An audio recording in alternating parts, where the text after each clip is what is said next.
Bharatiya Janata party both विजय अभियान कटक महानदी विहार स्थित हारामणी मंडप में भारतीय जनता पार्टी पक्षर बोथ विजय अभियान कार्यक्रम हो जाए। यह अवसर में कटक लोकसभा सांसद प्रार्थी श्रीजुक्त भर्तृहरि महताब एवं विधानसभा प्रार्थी श्रीजुक्त नयन किशोर महांती नेतृत्व में बीजेपी कर्मी हजार हजार बीजेपी समर्थक एकत्रित होते। एथर ओडिशा रे परिवर्तन आवश्यकता अच्छी बोली आलोचना अतिथि माने कहिथिले। भारत एवं ओडिशा रे उन्नति निमंते भारतीय जनता पार्टी चिन्ह पद्मफूल चिन्ह भोट दे जययुक्त करबा आवश्यक। एहात्रा नरेंद्र मोदी मान रहिबा सह ओडिशावासींकर गरीबोत्तर हेबो एवं कटकवासींक सर्वांगीण विकास पई सांसद प्रार्थी भर्तृहरि महताब और विधायक प्रार्थी नयन किशोर महांती पद्मफूल चिन्ह भोट दे जययुक्त करबा आवश्यक बोली अतिथि माने वक्तव्य कहिथिले।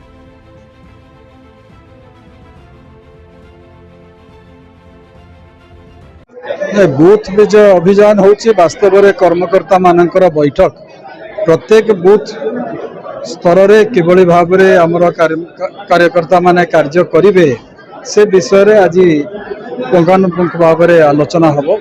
आगामी 3-4 सप्ताह भितर भोट ग्रहण होबाकू जाउची 25 तारीख रे सेतिपई बूथ स्तर रे सक्रिय होई किभली अधिक संख्या रे लोक भोट देवाकू आसीबे, माँ मौसी माने आसीबे, नुआ भोटर माने आसीबे, सेतिपई आज ये बैठकटी होची एवं निर्वाचन परिप्रेक्षी प्रार्थीपत्र दाखल शेष दिन होची 6 तारीख।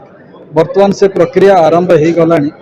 मु आसंता 3 तारीख शुक्रवार दिन सकाळ 11टा बेले अति निराडंबर भाव में मोर प्रार्थीपत्र दाखल करी।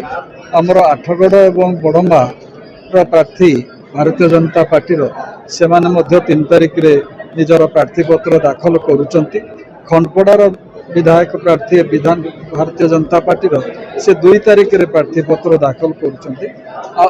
सदर विधानसभा निर्वाचन मंडल भाजपा प्रार्थी 6 तारीख रे निजर प्रार्थीपत्र दाखल करुचंती। एभली भाव रे समस्ते 6 तारीख पर्यंत एनगेज अछंती प्रार्थीपत्र दाखल करिवा प्रक्रिया रे। 6 तारीख परे आउरी अधिक जोरदार भाव रे भारतीय जनता पार्टी तार प्रचार कार्य आरंभ कर।